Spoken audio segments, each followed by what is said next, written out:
as you may have noticed, I'm a black preacher, and so I stand between you and the rest of your day. Hey there.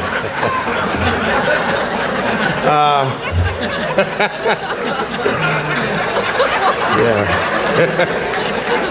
I'm self-aware.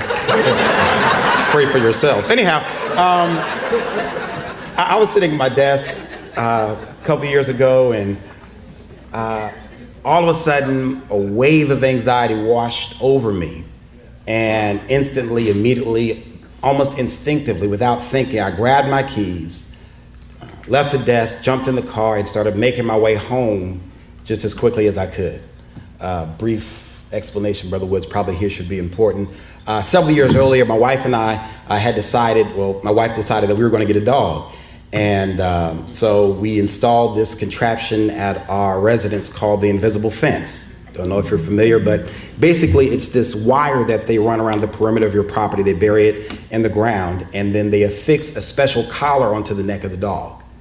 And when the dog gets too near the wire, there is an arresting signal sent to inform him or her that they should back up because they're going beyond their required space. And as I was sitting at my desk that day, it just hit me that morning after I had taken our dog Huck out for a walk, Huck, not from Scandal, but from the West Wing, Huck out for a walk, I failed to reattach his collar when I let him out before I went to work. And so dog lovers will, of course, appreciate my sense of anxiety, as now I have this vision of my dog, leaving the territory and trying to cross one of the multi-lane streets that line the perimeter of our community. And so several angst-filled minutes I'm driving just as fast as law allowed to get back home, and finally I arrive at our address and make my way up the medium or the slight incline of our property.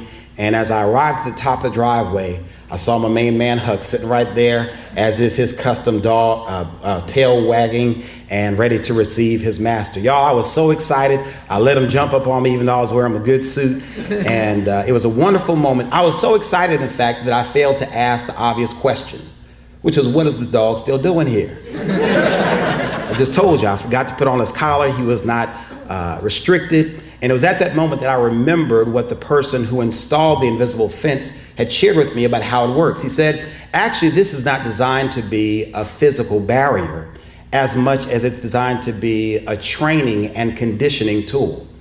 The concept is that as the dog seeks freedom, the more he or she is shot, the more they are given the understanding that this is simply too far, that they are not to cross this boundary, that they are supposed to stay in their place. And as a consequence, even though there was no physical restriction, he had been so conditioned that he was unable to move forward and experience the freedom that was available to him. I would suggest that there is no leader that is able to move forward without having to break the boundary for those who have tried to instill in him or her that they are going beyond their place. That at some point, a leader has to prove herself undaunted, unrelenting, and untrainable.